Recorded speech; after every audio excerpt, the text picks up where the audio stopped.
We gonna make it.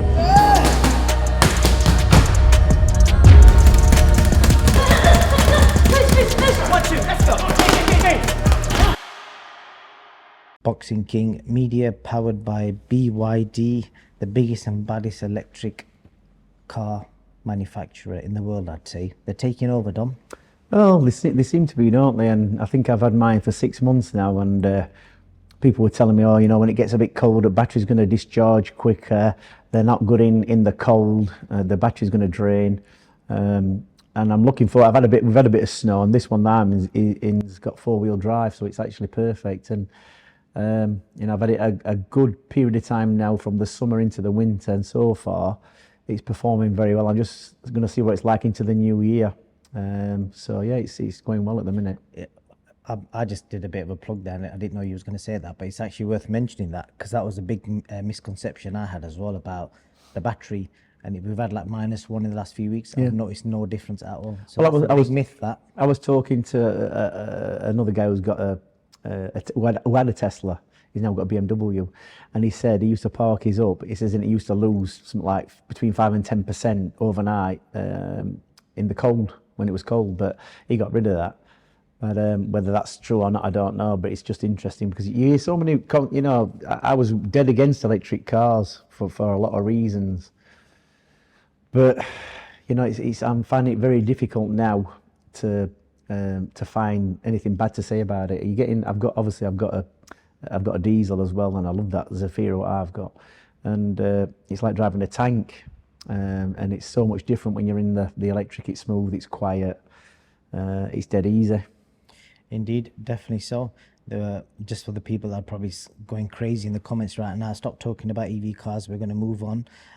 First thing, can I ask? I think last time when we was doing this, I asked everyone if you could just, if you're watching this on your mobile phone app, just look at the app and there's a bell icon on your right hand side. Please do us a favor, hit that notification button on. It just helps us reach more people. I think last time around we had quite a lot of people did hit the button, but there's a lot more of you that didn't press it. So please do that for us. It just gives you notifications when we post our content.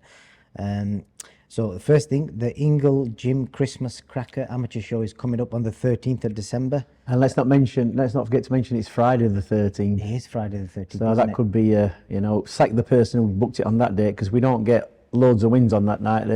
The matchmaker's going to get sacked. Right, matchmaker, but I believe that's your nephew, Luca. Yeah, he's a bit green at the minute, but he'll learn in time. Yep, and it's his birthday apparently on the day as well. Imagine having a birthday on Friday the 13th. That is scary, that.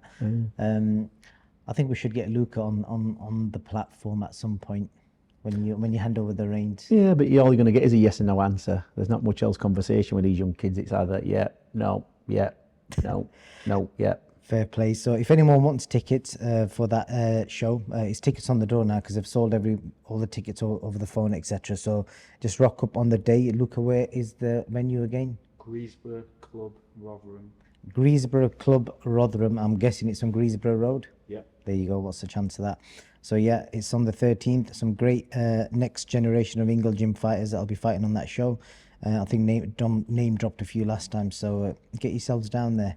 Support the next generation.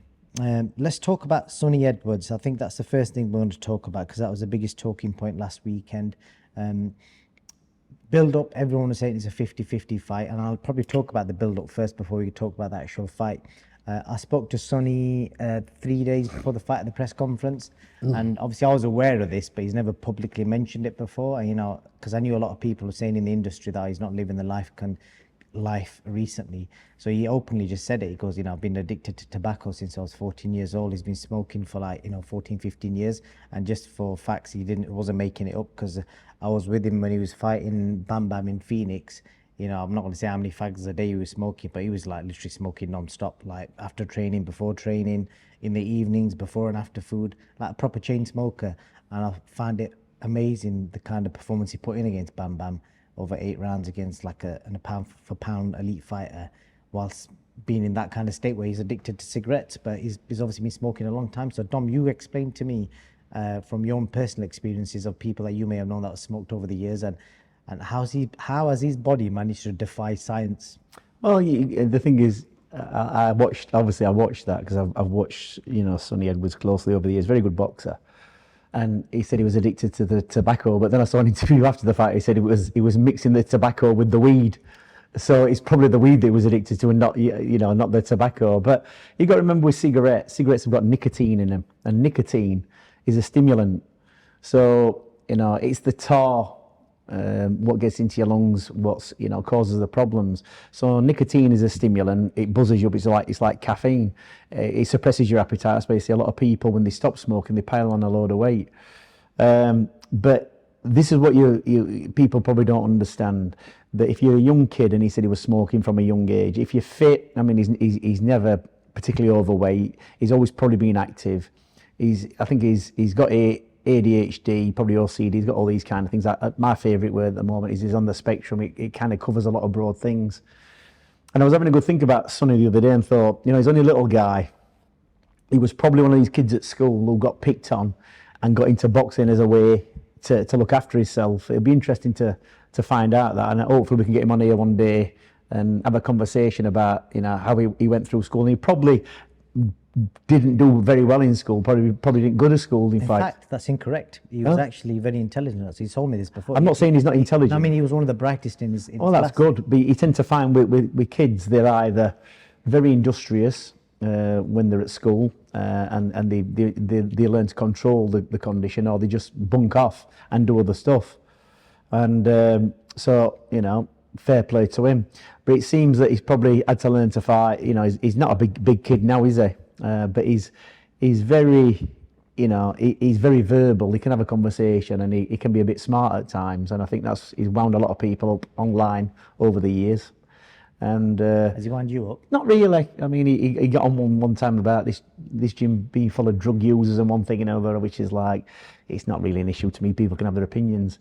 And I can't even say, well, it's rum coming from him saying he smokes weed, but it don't really matter. People do what they do. But if he's been exercising from a young age and kept on top of his fitness and he's smoking, then he will kind of override it to a certain degree. And then what happens is that because that becomes normal, they think that they can get away with it forever because they're winning. So they win and they say, well, look how I live. I smoke cigarettes, I smoke weed, I drink, and I'm still winning fights. Well, yeah, you will get that for along in life or in your career until you come up to somebody who's either could be doing exactly the same thing, but it's more talented, harder, come from a harder background, and you get beat. And for Sonny, he was 7 years unbeaten as a pro, which is a long time, and he became world champion. And in 2023, got beat. And most of his career is obviously identified as a very good boxer. That's his persona. You talk to him, he's a very flash boxer. He's got all the moves, hit and not get hit style. Not a massive puncher, but a very, very good boxer. So that kind of has defined him for such a long period of time. And I can only imagine that, with a lot of fighters I know, is when they've done that, is that when they get beat, they kind of lose, what they are. They kind of lose sight of themselves because they've sold themselves on that kind of image for most of their life. That's who they are.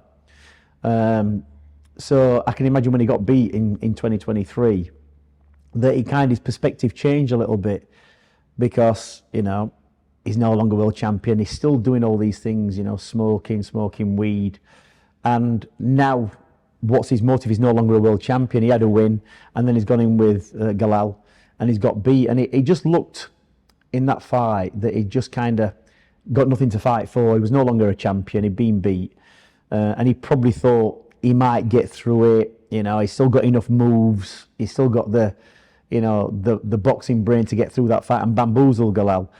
But as you can see in that fight, he kind of broke down halfway through. And that's not because he's a weak man or anything else. It's if you've got nothing to fight for, or you don't believe in what you're doing anymore, then that ring is a hard place because you've got to want to fight. You've got to have that will for nobody to beat you. And it just reminded me of Oliver McCall against Lennox Lewis. When you think Oliver McCall knocked out Lennox Lewis the first time, and then the second time he was crying in the ring and waving to the referee. It was a shocking performance, and he kind of broke down in that fight. And he just reminded me, obviously Sonny a lesser degree, of a similar kind of thing. Emotionally he started to break down and kind of lost it. and the corner tried to talk to him and keep him in it and keep him focused. Well, we'll talk about the corner work. So the fight goes on. We're going to round 2, and obviously Galal's come out like a steam train, literally like throwing everything in the kitchen sink at him, and Sonny's like feet weren't really moving what we normally expect. Couldn't really slip anything. He goes into the corner and he tells his corner, he goes, "I'll be real with you. I don't even want to be here anymore."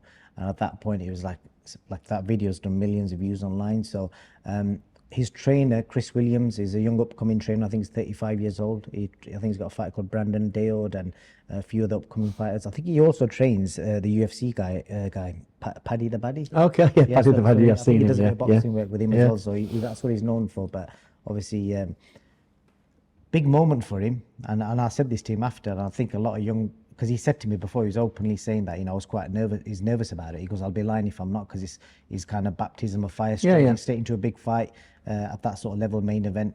And how did you think he handled that moment? Yeah, he did well. I mean, I like the Scouse accent in the corner anyway. It's like It's hardcore Scouse as well. That he's hardcore Scouse. Yeah, it's like I've got relatives in Liverpool, and it's like it's no nonsense in it, and he kind of read him the riot act, and that's what you got to do with fighters. But I think with Sonny, because he'll have disguised a lot when he's been training, he'll have disguised a lot of his emotions. He got through it because.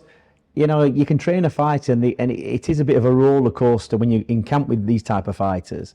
The best fighters tend to be the most emotional ones, and speaking in my experience, and sometimes you don't find out what it's all about until you're in the ring and in the fight. And I think for the coach in that situation, he's obviously seen Sonny in the camp and everything's probably going all right, and Sonny's kind of hid everything from him. And then when the realities come on top and Sonny's found it hard, it's not like he's found it hard and his bottle's gone or anything like that. It's just that to get in that ring and fight, you've got to have a reason. That's the main thing. You've got to fight for a reason. If you're just not bothered and you don't feel challenged, then there's no point really doing it. You're just in there, to take a beating. So I think with Sonny, he got to that point in that ring and thought, maybe I'm going to switch on in this fight. The adrenaline's going to kick in, the lights, the action. It's all going to happen. And there's been so many times I've been in fights in big fights with people, and that switch doesn't happen, and they kind of fall to pieces. They just don't have it. Sometimes they have a rest, they have a year out, come back and they're refreshed. But it's usually a build-up of everything what's been going on in their life. And I remember he was talking about Grant Smith, going back to coaches, and the relationship he got with Grant. Grant will have known Sonny over a long period of time. He's got a better understanding of Sonny Edwards. Whereas, is it Chris, the coach? Chris Williams. Yeah, Chris Williams. He won't have. He'll have only had a snapshot, and that snapshot will have been a bit of an act from Sonny. It won't have been the depth of him. So he's going into this fight blind, really, and he probably didn't think that were going to happen. And he reacted in the best way he could, like, pull yourself together, come on, you're here to fight. You've turned up for the fight, let's fight. And then realise that, Sonny is breaking down. So he's give Sonny a few more rounds and let him get on with it. And sometimes that fire kicks back in again. We've all watched the Rocky film when Rocky's getting a paste in and he's down and out. And there's been so many fights like that. Look at. I tell you what, a good fight. Quite a good example, Rocky. There. An even better example. Kelly Pavlik against Jermaine Taylor. What a fight that was. I met Jermaine Taylor and he absolutely hammered Pavlik, hammered him. And Pavlik kept saying, "Yeah, I'm coming. I'll get on with this." And then at the end, Pavlik does him in. And it's that kind of moment where it turns over. And he was taking such a beating, Pavlik, and then he turned it all around. And sometimes you can see that in fighters. It could have been expected of Sonny. But he just didn't switch on that night. He got a lot of things going on, and he'd probably give up anyway before he got into that fight. He probably just thought, "I'll just see how I go. If I switch on, I do. If I don't, well, that's how it is." So, the coach did the best he could in the situation. He gave Sonny a few more rounds, and then he wasn't really getting a massive amount of shots coming on top. But the referee obviously saw the situation. He'd been looking at the corner, seeing the distress signals, and he ended the fight. So it was good in a way. Obviously, there was contrasting opinions on whether he was right or wrong for letting him carry on, because there's a lot of people saying that he should have been pulled out. I'm just like trying to whiz through on X. Shane Watson, I don't know if you know Shane. He does a ginger kid. That's him, yeah. I'll let you say that. I think he was quite vocal about it, saying his legs aren't there anymore, whether it's a weight or whatever. And he's basically said it's shocking that his corners let him carry on. No, it's not shocking because I've met Shane, and look, there's very few podcasters, YouTubers, people in boxing. You know, they've all got their opinions, and he's one, and I met him a long time ago. And the reason I know him because he left an impression, but for all probably the wrong reasons, just like most of them do.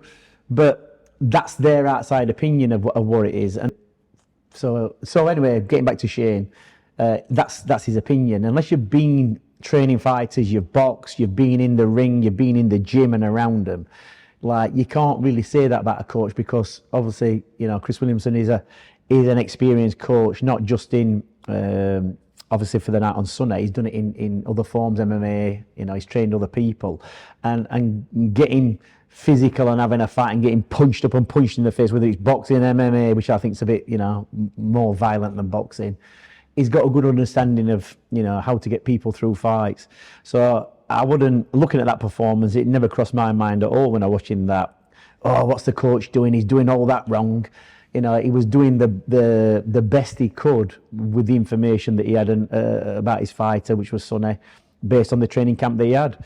And to be honest, even in them first 6 rounds, as a coach, you're going to give your fighter at least 6 rounds to adjust. And he wasn't really coming under heavy fire from Gamal. He was getting caught more than he normally would do. He wasn't as fleet-footed as he would have been, Sonny, you know, moving around the ring. He was getting caught with shots he wouldn't normally got caught with, but nothing really concussive that you think, oh, that's a big shot. Oh, he shouldn't be taking shots like that.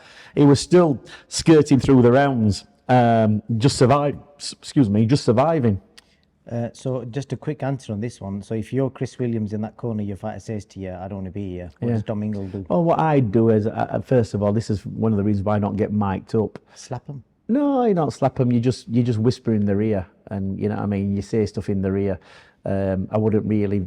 I have done in the past, and the trouble there is that people then misconstrue what you're trying to get across, because the relationship with your fighter and how you talk to that fighter is unique in a way, and you use language that people don't particularly understand sometimes, and it might sound like you know, sometimes you don't know what you're talking about, but it's what works with the fighter.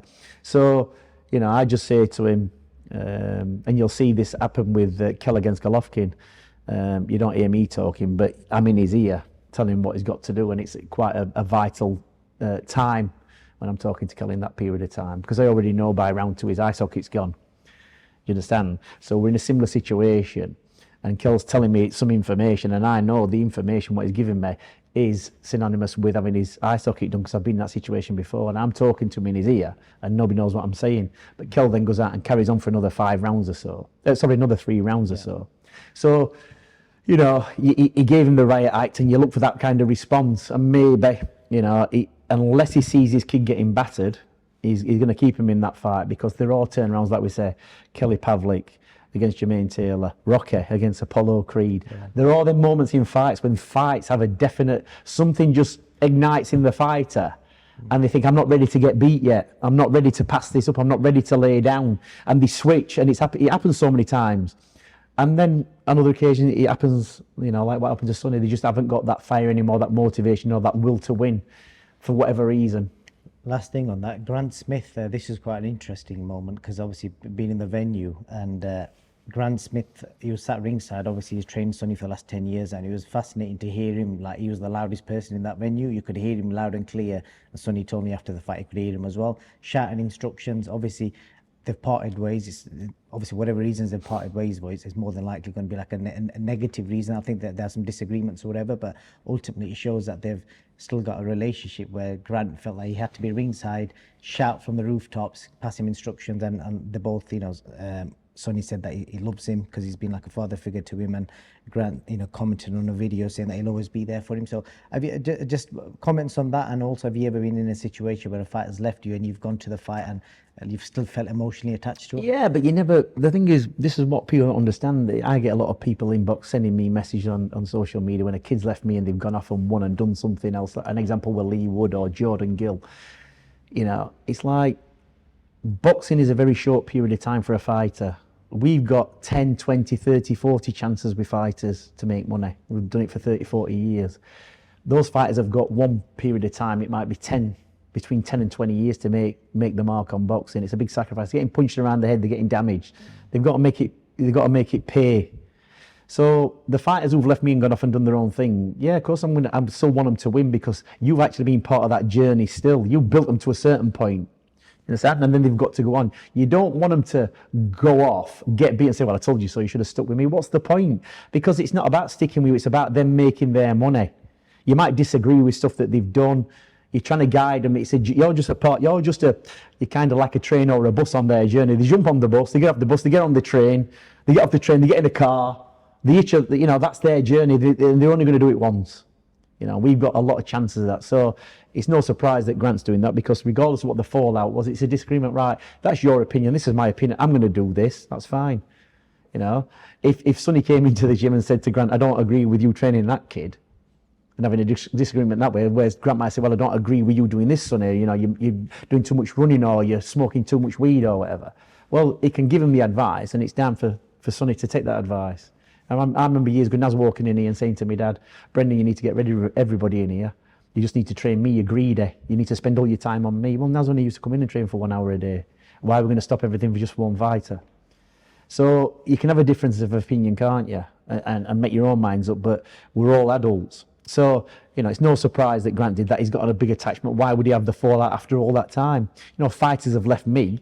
I don't particularly talk to them anymore, some of them, but it's not like I hope the next fight they get hammered or get knocked out or the career's finished, just to prove that, I'm right in what I'm saying. It's not about that, really. You're just part of their journey. And then I don't want to take the shine away from Galal Yafai, because he looked unbelievable on the day. So it was kind of like his fight to announce himself on the world stage. They're talking about him and Bam Bam. What do you make of Galal, obviously trained by Rob McCracken? Also, if Rob's listening, we want to try and get you on this podcast hopefully very soon. Incredible performance. Yeah, look, they come from a family of fighting brothers, don't they? They've all boxed. They've all done really well. 31. I mean, he's actually older than Sonny, and I think as an amateur, at top level amateur and pro, he's had a total of 60 odd fights. Sonny, as an amateur and pro, has had 30 odd fights. So there's a vast, amount of experience between them. But Galal's got a lot more experience than Sonny. But you think how fast Sonny's come on. He turned pro a lot earlier. I think, Galal's only had, 8 or 9 fights? Yeah. Like and Sonny's had probably 20 odd professional. So he's 31. It's a bit late, really.